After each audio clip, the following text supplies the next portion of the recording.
Hay preguntas que la ciencia no puede responder. No porque los científicos no sean lo suficientemente inteligentes. No porque falten recursos o tecnología. Sino porque hay cosas que suceden en este mundo, cosas que le suceden a personas completamente ordinarias, que simplemente no encajan en ningún modelo conocido de la realidad. Lo que vas a escuchar esta noche no viene de libros de terror. No viene de películas ni de leyendas urbanas. Viene de personas reales. Personas con trabajos, familias, vidas normales. Personas que no buscaban lo que encontraron. Y eso es precisamente lo que lo hace tan difícil de ignorar. Comenzamos en un lugar donde nadie esperaría que ocurriera algo extraordinario. Un automóvil en movimiento. Una madre. Su hijo de 3 años. Una mañana de compras completamente rutinaria. La madre era enfermera. Una mujer acostumbrada a la racionalidad, a los datos, a los hechos clínicos. Estaba ayudando a una vecina que moría de cáncer, no como profesional de la salud, sino simplemente como vecina. Llevándole comida. Acompañando al esposo. Esas pequeñas cosas que los seres humanos hacen los unos por los otros cuando el final se acerca. Aquella mañana, la vecina llevaba días en coma. Los médicos eran claros, era cuestión de horas.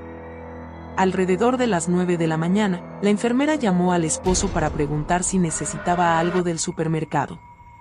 Él le dio una lista breve. Cosas básicas. Ella tomó a su hijo de 3 años y salió.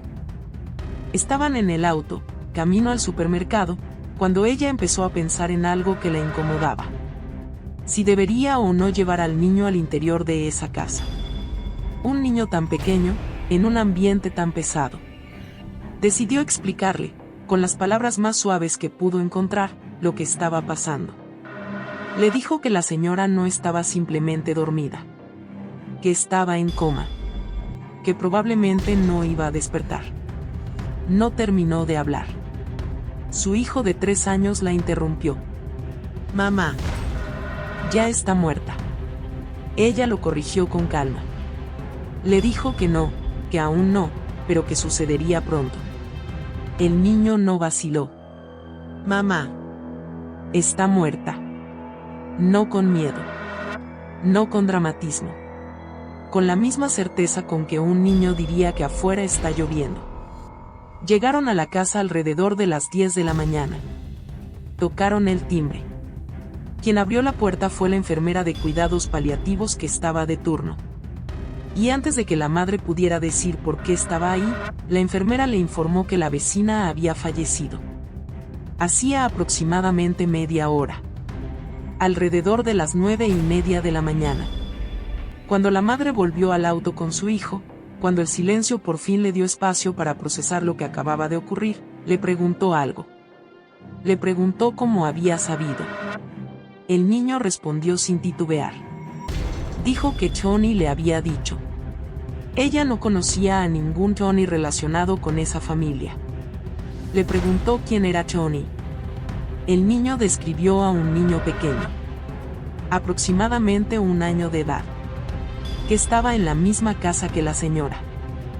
No había ningún niño en esa casa. No esa mañana, ni ninguna otra. No visitantes, no familiares, no nadie. El único niño que había entrado a esa propiedad ese día era su propio hijo. No existe una explicación racional para lo que ese niño supo.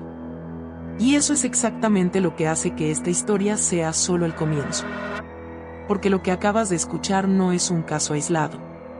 A lo largo de esta noche, vas a conocer a 17 personas diferentes, en países diferentes, en circunstancias completamente distintas. Personas que no se conocen entre sí. Que no comparten ningún vínculo aparente. Pero que vivieron experiencias que comparten una estructura inquietante. Algo o alguien que sabía lo que no debía saber. Algo que apareció cuando no debía estar. Algo que siguió a alguien a lo largo de toda una vida. Las preguntas que surgen de estas historias no son las que esperarías. ¿No es simplemente existen los fantasmas? Eso es demasiado simple.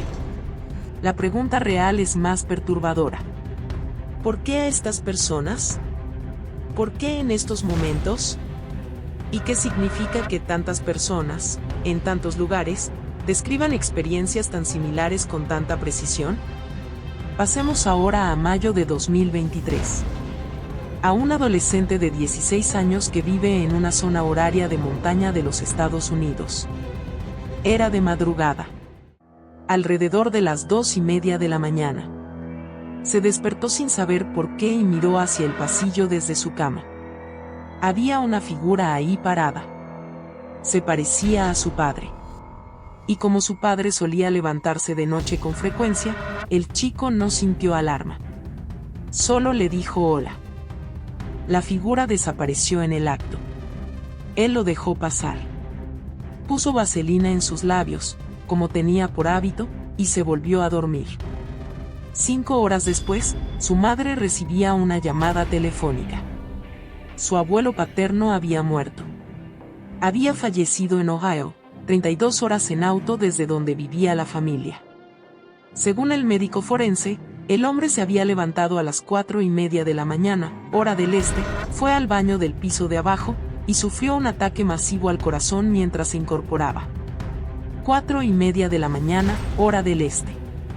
Eso corresponde exactamente a las 2:30 de la mañana, hora de montaña. El mismo momento en que el chico se despertó y vio la figura en el pasillo. Meses después, ya en Ohio, revisando álbumes de fotografías familiares, el adolescente vio una imagen de su abuelo de joven. Y entonces entendió algo que antes no podía haber sabido. La figura en el pasillo no era su padre. Era su abuelo. Pero joven. Como lucía en aquellas fotografías de décadas atrás. ¿Por qué alguien en el momento de morir aparecería ante un nieto que vivía a miles de kilómetros de distancia? ¿Por qué con esa versión de sí mismo, joven, antes del deterioro y la enfermedad? No lo sabemos.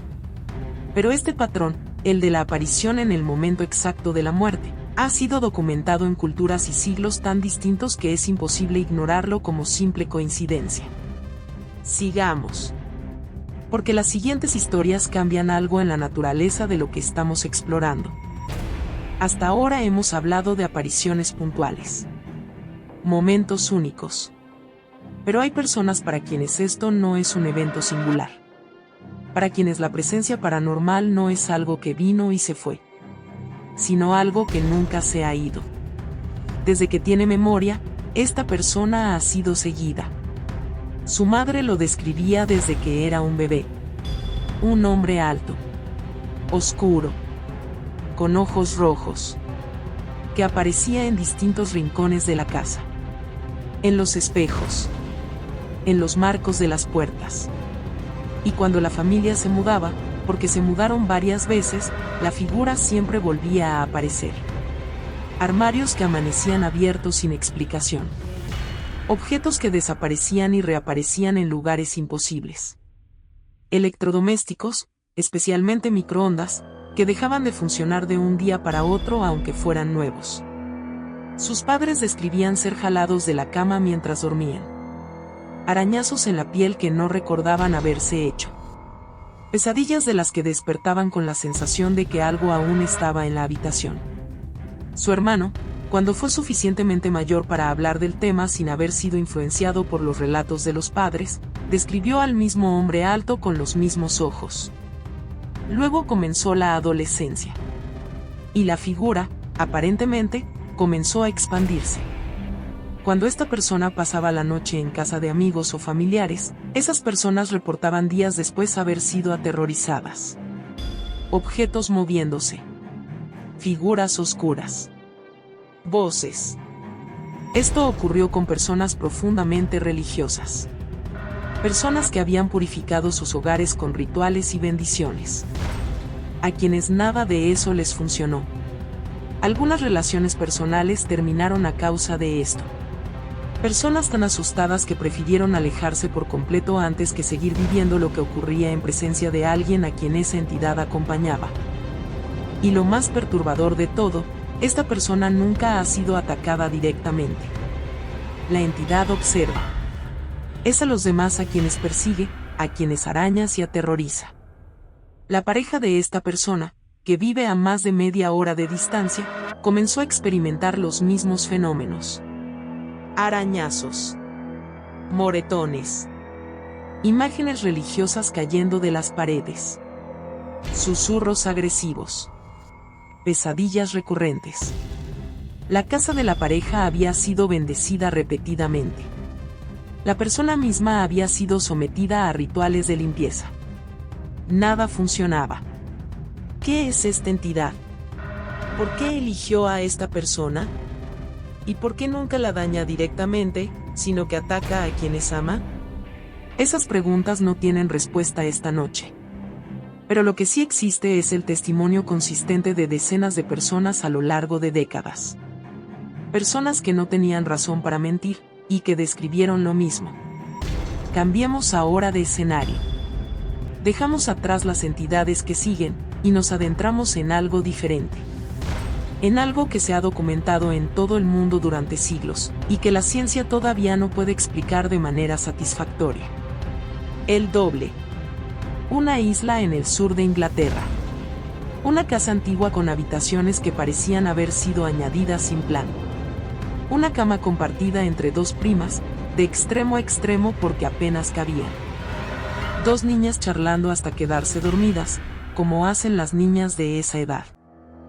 Una de ellas durmió profundamente toda la noche. No se despertó en ningún momento. No se movió. No fue consciente de nada hasta la mañana siguiente. La otra no tuvo esa suerte. A las 3 de la mañana, se despertó. Y vio a su prima sentada al final de la cama. Misma silueta. Mismo cabello oscuro y largo. La misma ropa con que se había dormido. No había nada visualmente incorrecto al primer vistazo. Era, en todos los sentidos observables, su prima. Pero no respondía. La llamó por su nombre. Nada. La llamó más fuerte. La figura no reaccionó. Se quedó ahí sentada, inmóvil, mirando la pared. Entonces ella se levantó para tocarla. Y fue en ese momento cuando lo vio. Su prima seguía acostada en la cama. Dormida. Sin haberse movido. Ambas al mismo tiempo. Una en la cama, una al final de ella.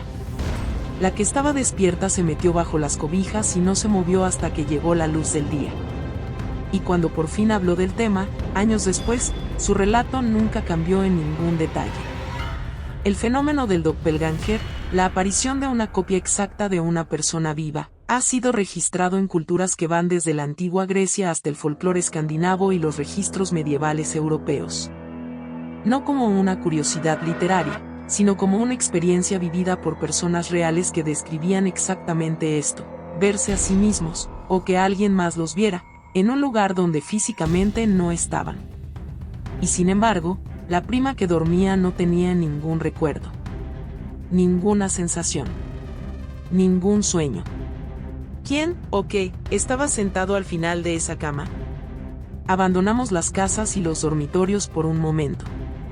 Porque el siguiente caso ocurre en un lugar que tiene sus propias capas de historia. Un tribunal histórico en el estado de Nueva Jersey, en los Estados Unidos. El Tribunal del Condado de Atlantic, en Mays Landing. Una empleada que trabajaba allí tenía muchas historias del lugar. Pero esta en particular era la que más la perturbaba, incluso a ella, que ya estaba acostumbrada. Una mañana, llegó al trabajo como cualquier otra. Estacionó atrás, caminó hacia la entrada trasera, y levantó la vista. En la ventana del ático del tercer piso de la antigua mansión del sheriff, un edificio sellado, sin acceso para el público, cerrado con llave desde hacía años, había una figura. Con forma humana. Marrón. Del tamaño de un niño. Mirándola desde arriba. Y mientras ella miraba, la figura se deslizó hacia atrás. Hacia el interior del ático. Y desapareció. Corrió hasta la puerta que conectaba el tribunal con la mansión. Cerrada con llave. Escuchó. Nada. En una casa conocida por sus crujidos, donde cualquier pisada se oía desde lejos, no había ningún sonido. El guardia de seguridad, cuando ella le reportó lo que había visto, no se sorprendió. Se negó a ir a revisar, no por cobardía, sino porque ya conocía el lugar. Y explicó algo que la empleada luego corroboró a través de documentos históricos. Se decía que el tribunal estaba habitado por el espíritu de una niña pequeña, la hija del sheriff que vivía en esa mansión a principios del siglo XX. La que, según los relatos del personal, se escuchaba correr por los pasillos. La que llamaba a su madre desde el sótano, cuya habitación, según los registros de la época, estaba en el ático. Durante una investigación oficial que se llevó a cabo en ese ático, la misma empleada realizó una sesión de grabación de audio. Hizo una pregunta en voz alta: ¿hay alguien aquí con nosotros? En la grabación, se capturó una voz. La voz de una niña. Una sola palabra: yo. Lo que hace que este caso sea diferente a una simple historia de miedo es que existe documentación. Empleados que trabajaron ahí durante años. Un guardia de seguridad que lo reportó formalmente. Una grabación de audio. Y una empleada que finalmente reunió todos esos testimonios en un libro publicado. Los datos están ahí. Lo que no está es una explicación. Continuamos con alguien que quizás menos esperarías encontrar en una historia de este tipo. Un médico forense. Alguien cuyo trabajo ocurre en el espacio más definitivamente humano que existe, el espacio entre la vida y la muerte. Una persona que ha aprendido a mantener la calma en circunstancias que paralizarían a cualquier otra persona. 5 años de experiencia. Docenas de autopsias. Una profesional que describía haber vivido antes otras experiencias paranormales en ese entorno, pero que ya no se dejaba impresionar. Un día, terminó un procedimiento. Dijo sus oraciones, como siempre. Entró a su oficina. Cerró la puerta. Se sentó. Y cuando levantó la vista, había una adolescente parada frente a ella. No era ninguno de sus casos. Nunca lo había sido. No la reconocía de ningún contexto de su vida. Solo la miraba. Pasaron semanas. No podía sacarse esa cara de la mente. Y entonces, aproximadamente 3 días después de haber decidido dejarlo ir, la figura volvió a aparecer. Esta vez caminó hacia ella. La abrazó, o intentó hacerlo. Fue más bien como si pasara a través de ella. Y en ese momento, pronunció 3 palabras. Lo siento mucho. Y se evaporó como niebla. Un mes después, encontró una fotografía en un álbum antiguo. Una chica junto a su hermana. Llevó la foto a su madre. Y su madre le contó algo que nunca antes le había dicho. Antes de que ella naciera, su hermana mayor había muerto en un accidente de tránsito provocado por un conductor ebrio que iba en sentido contrario. Y cuando el padre de la médico forense supo que habría un nuevo bebé, lo dijo sin rodeos. Lo quería para reemplazar a la hija que había perdido. La chica en la fotografía. La que se había aparecido en su oficina. Era su hermana. La hermana que nunca conoció. La que murió antes de que ella naciera. Que regresó, si es que regresó, no con terror, no con furia, sino con una disculpa. ¿Por qué una disculpa? ¿Qué significaba ese lo siento mucho? ¿Era un lamento por haber aparecido? ¿O algo más complejo, algo que tiene que ver con la historia de una familia y un dolor que nunca terminó? No lo sabemos. Pero hay algo en ese detalle, la disculpa, que hace que esta historia sea diferente a casi todas las demás que estamos relatando esta noche. Porque no habla de miedo. Habla de duelo. El siguiente caso vuelve a un entorno ordinario. Un restaurante en el Cabo Cod, Massachusetts. Una empleada de 19 años que comenzó a trabajar ahí sin saber aún lo que le esperaba. Desde el primer día, los empleados veteranos le advirtieron. No como chisme. No como rumor. Con la certeza tranquila de quien ya lo ha visto. Ya vas a entender. Una noche, una de las meseras entró a la cámara frigorífica para preparar ensaladas antes de la cena. Era parte de su rutina. Algo que hacía regularmente. Minutos después, escucharon un golpe fuerte desde adentro. Cuando entraron a revisar, la encontraron en el suelo, sosteniendo la parte trasera de su cabeza, visiblemente sacudida. Dijo que alguien había jalado los cordones de su delantal con suficiente fuerza como para hacerla caer hacia atrás. La cámara era pequeña, brillantemente iluminada. No había ningún lugar donde esconderse. Y nadie más había entrado. En otra ocasión, la narradora de esta historia estaba de turno en la recepción, una noche tranquila, con apenas algunos clientes. Tenía 2 cajetillas de cigarrillos sobre el mostrador. En algún momento, las cajetillas no estaban. Las buscó en todos lados. Las pidió a sus compañeros. Nada. Se alejó quizás un minuto. Cuando regresó, las cajetillas estaban ahí, apiladas, ordenadamente, contra la pared del mostrador. Como si alguien las hubiera colocado con cuidado. El piso de arriba era lo peor. Se usaba solo para almacenamiento.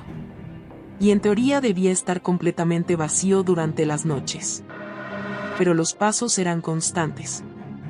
De un lado al otro. Rítmicos. Como alguien caminando sin dirección. Sin destino. Con el tiempo, todos los empleados dejaron de preguntar. Solo se miraban entre sí cuando comenzaban los pasos. Y nadie se ofrecía voluntario para subir a revisar. Pasemos a algo que podría parecer menor.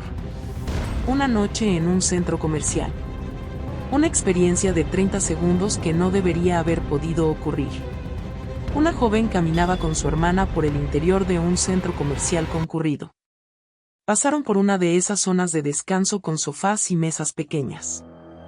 Y en ese momento, sintió que alguien la observaba. No un vistazo. Algo fijo. Algo deliberado. Giró la cabeza. Había una chica sentada en uno de los sofás. Aparentemente parte de un grupo. Había una mujer adulta cerca y la chica tenía el brazo apoyado sobre ella. Pero en el momento en que la observadora la miró directamente, algo estaba mal. Era pálida. De una palidez que no parecía humana. Su expresión era casi nula, apenas una sonrisa cerrada. Vestida de blanco. El cabello cayendo liso a ambos lados del rostro, cubriéndolo parcialmente. Y sus ojos no parpadeaban. Fijos. En ella. La joven siguió caminando unos pasos, luego se detuvo y preguntó a su hermana si había visto a esa chica. La hermana la miró confundida. ¿Qué chica? Cuando señaló el sofá, estaba vacío. El tiempo transcurrido entre que ella la vio, preguntó a su hermana y su hermana miró, aproximadamente 4 segundos. En un centro comercial lleno de gente, no había ningún lugar al que esa figura pudiera haber ido en 4 segundos sin ser vista o escuchada. No había ningún rastro. La joven no dijo mucho después de eso. Solo siguió caminando. Pero la sensación no la abandonó durante mucho tiempo. 2 experiencias de infancia. La misma persona. Años de distancia entre ellas. La primera. Era una niña particularmente molesta esa tarde, llamando a su madre una y otra vez sin parar. Hasta que, de pronto, escuchó la voz de su padre desde el sótano. Fuerte. Clara. Diciéndole que se callara. Se detuvo. Se calmó. Se fue. Horas después, preguntó a su madre cuándo iba a bajar su padre a cenar. Su madre la miró desconcertada. El padre había estado en el trabajo todo el día. No estaba en casa. La niña argumentó. Estaba segura de haber escuchado su voz. Pero la madre no había oído nada. Y estaban en la misma parte de la casa. Esa voz, si hubiera sido real, habría llegado también a los oídos de la madre. La segunda experiencia, Años después. Solo ella y su madre en casa. Su padre trabajando. Descansando en el cuarto de su madre, viendo películas. Una decoración de Halloween almacenada en otra habitación comenzó a activarse. Con sonido. Fuertemente. Suficiente para asustar a la niña hasta las lágrimas. La madre fue a apagarla. Y no le dijo nada hasta mucho después. Cuando revisó el aparato, la decoración no tenía baterías. Era un adorno activado por movimiento. Sin fuente de energía. Sin posibilidad física de producir sonido. Pero ambas lo escucharon, claramente, desde otra habitación. El mismo adorno ha sido usado desde entonces con baterías instaladas. Nunca ha vuelto a comportarse de esa manera. Ahora una historia que comenzó en las montañas de Francia. Un viaje escolar. Una niña de 10 años entre 4 compañeras de habitación en un albergue antiguo de 2 pisos. Dormía en la cama más cercana a una pequeña ventana. La semana había comenzado normalmente. Pero los rumores se extendieron entre los estudiantes, sobre imágenes perturbadoras que circulaban en internet, sobre rituales de invocación que algunos niños habían intentado en broma, sobre una figura local conocida como la Dama Blanca. Durante el día, los niños hacían bromas. Pronunciaban su nombre en los caminos. Todo parecía un juego. De noche, nada de eso parecía un juego. La niña se despertó a mitad de la noche. No supo que la despertó. Pero el ambiente había cambiado.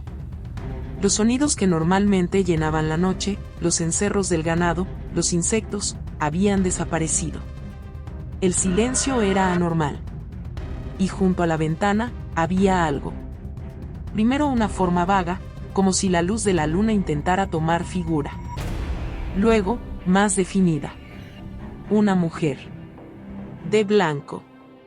Parcialmente transparente, pero suficientemente sólida para distinguir su contorno. Que parecía haber emergido directamente de la luz de la ventana. Que giraba la cabeza lentamente entre la niña y las otras que dormían. La niña no se movió. No podía. Si apartaba la vista, sentía que la figura podría acercarse. Empezó a llorar en silencio. Sin hacer ningún sonido. Lo peor era el rostro. No permanecía igual. A veces casi sin rasgos, demasiado pálido para distinguir nada. Otras veces los ojos y la boca se oscurecían, se volvían más definidos, más intensos, de una manera que no parecía natural. El cambio era constante, sutil. Como si la cara no pudiera decidir en qué forma quedarse. La niña, sin planearlo, comenzó a rezar.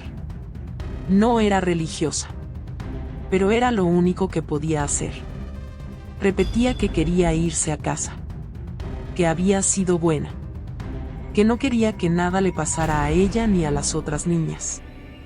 La figura no reaccionó. Nunca se acercó. Nunca hizo ningún movimiento brusco. En algún momento, el agotamiento venció al miedo. La niña se quedó dormida. La figura seguía ahí la última vez que la vio consciente. A la mañana siguiente, todo era normal. La luz. Los sonidos. Las compañeras despertándose. Nadie habló de eso en detalle. Algunos niños insinuaron haber visto algo similar. Los adultos dijeron que probablemente fue imaginación. Nunca volvió a ocurrir nada igual. Pero tampoco lo olvidó jamás. A continuación, algo que sucedió apenas horas antes de que llegara a ser relatado. Una mujer trabajando desde casa. Su hijo llevado por la niñera. Su esposo en el piso de abajo, en la caminadora. Ella estaba doblando ropa en el dormitorio. De espaldas a la puerta. Con un podcast sonando. Completamente relajada en la rutina del mediodía. En algún momento, su esposo entró a la habitación. No fue algo vago. Lo vio claramente. Entró por la puerta, pasó al fondo de la cama como siempre lo hacía, y fue directo al baño. tan normal que su cerebro ni siquiera se detuvo a procesarlo. Solo pensó que le pediría ayuda con las toallas cuando saliera. El teléfono sonó. Una amiga. Siguió doblando ropa mientras hablaba.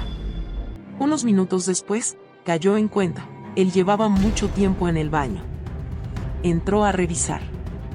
El baño estaba completamente vacío. Bajó. Su esposo estaba en la caminadora. Llevaba ahí desde antes de que ella empezara con la ropa. No había subido ni una vez. Entonces recordó la ropa. La figura que entró al cuarto llevaba una camiseta azul y pantalones grises. Su esposo, frente a ella, llevaba una camiseta negra y pantalones de cuadros. Y luego recordó a los perros. Ambos perros estaban en el cuarto mientras ella doblaba ropa. Cuando la figura entró, los dos levantaron la cabeza al mismo tiempo. Como lo hacen cuando alguien entra. Luego simplemente volvieron a recostarse.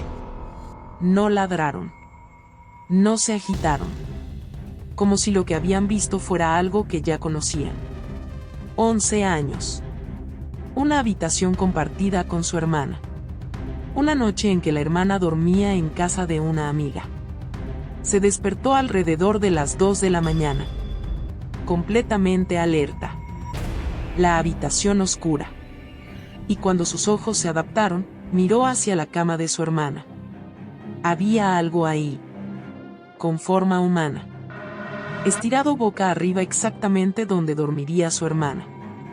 Sin rasgos visibles. Sin detalles. Solo un contorno sólido, perfectamente inmóvil. Y brillando. Un resplandor verde débil, opaco, que delineaba toda la figura contra la oscuridad. No se movía. No respiraba. No reaccionaba. Gritó llamando a su padre. Lo escuchó saltar de la cama. Correr por el pasillo en la oscuridad. Mientras él venía, la figura no se movió. Siguió exactamente donde estaba. Brillando suavemente. Indiferente. El niño mantuvo los ojos sobre ella. Escuchó los pasos de su padre. El sonido del interruptor de luz. En el momento en que la luz se encendió, la figura desapareció. La cama estaba vacía. Exactamente como debería estar. Nunca volvió a ocurrir. Una historia más. De alguien que estaba solo en casa, en la ducha, con música sonando. Entre una canción y la siguiente, en el breve silencio, escuchó golpes en la puerta del baño. Luego, una voz. La voz de su madre. Reconocible. Clara. Preguntando por algo que estaba en el baño, un cepillo, algo de maquillaje. Su madre no estaba en casa. No podía estarlo. No respondió de inmediato. Escuchó. Intentó procesar si estaba oyendo algo mal. En algún momento emitió un sonido casi involuntario, una especie de más para sí mismo que como respuesta. Después, silencio absoluto. Sin más pasos. Sin más voz. Cuando salió del baño, notó cosas. Su teléfono, que siempre dejaba en el mismo lugar sobre el tanque del inodoro, estaba ligeramente girado. Como si hubiera sido levantado y devuelto en un ángulo diferente. La batería había bajado mucho más de lo normal para el tiempo transcurrido. Y un cajón que había cerrado completamente esa mañana estaba ligeramente abierto. Lo suficiente como para que asomara el borde de un cepillo de pelo. Algo había estado buscando ese cepillo. Los últimos 3 casos que relatamos esta noche involucran presencias que se establecieron, que se acostumbraron, que se convirtieron en algo casi familiar. Un médico forense que de repente vio a la hija de un sheriff en una ventana sellada. Una figura que seguía a alguien desde la infancia, visible para extraños pero inofensiva para su portador. Y finalmente, la historia de Paul. Desde los 4 años, este joven veía una figura al final de su cama. Siempre en el mismo lugar. No todas las noches, pero con suficiente frecuencia como para volverse predecible. Sin rostro. Sin ropa. Solo una sombra alta con forma humana que permanecía quieta, observando. Nunca habló. Nunca se acercó. Nunca amenazó. Y con el tiempo, el miedo se convirtió en costumbre. En algo esperado. El joven le puso nombre. Paul. No supo por qué ese nombre. Simplemente se quedó. Durante años, la rutina fue siempre la misma. Se despertaba, veía a Paul, volvía a dormirse. Entonces reorganizó su habitación por primera vez en décadas. Movió la cama a otra pared. Un cambio menor, casi sin importancia. Paul desapareció. Y lo que eso generó no fue alivio. Fue algo que le resultó mucho más difícil de explicar. Ansiedad. Paranoia creciente. Una sensación de que algo estaba mal en el mundo que lo rodeaba. Su medicación fue ajustada. Luego ajustada de nuevo. Y la pregunta que no podía sacarse de la mente era si la ausencia de esa figura, que durante tanto tiempo había sido parte de su entorno, tenía algo que ver con cómo se sentía. Racionalmente, sabía que probablemente no. Pero racionalmente, tampoco podía explicar por qué Paul había aparecido noche tras noche durante años. Ni por qué ahora ya no estaba. La persona en la última historia de esta noche vivió en la misma casa por más de 20 años. Toda su vida. Había escuchado las historias de su padre, de su madre, de una tía que visitó. Figuras en el baño. Una cama que parecía ser sacudida por algo invisible. Siempre había dudado. ¿Eran reales? ¿O era simplemente el cerebro humano haciendo lo que mejor sabe hacer, inventar patrones donde no los hay? En el transcurso de una semana, en esa misma casa donde había vivido toda su vida, obtuvo su respuesta. Una pieza de ropa fue tomada del cesto y dejada caer. Una botella de metal fue lanzada de la cama. Un soporte de micrófono fue sacudido. Y mientras estaba sentado en su silla de escritorio, algo lo empujó por detrás. Lo que más le intrigaba no era el miedo, aunque el miedo estaba ahí. Era la pregunta del tiempo. ¿Por qué ahora? ¿Por qué después de más de 20 años en esa casa, todo ocurrió en una sola semana? ¿Qué había cambiado? ¿Qué había comenzado? No encontró una respuesta. Eso también es parte de esta historia. Llegamos al final de esta noche. 17 historias. 17 personas que no se conocen. Que viven en países distintos, en épocas distintas, con historias de vida completamente diferentes. Y sin embargo, hay algo que los une. No es el miedo, aunque el miedo aparece en casi todas sus palabras. No es la sorpresa, aunque la sorpresa también está. Lo que los une es algo más sutil, más persistente. La certeza. Ninguno de ellos llegó aquí buscando creer en algo sobrenatural. La enfermera era racional. El médico forense era empírico. El adolescente en la zona horaria de montaña simplemente quería volver a dormir. La niña en Francia ni siquiera era religiosa. No eligieron estas experiencias. Las experiencias los eligieron a ellos.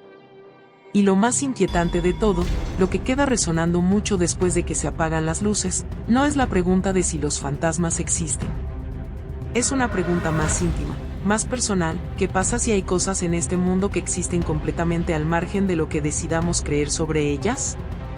¿Qué pasa si lo que ves en la oscuridad no necesita tu permiso para estar ahí? Duérmete bien.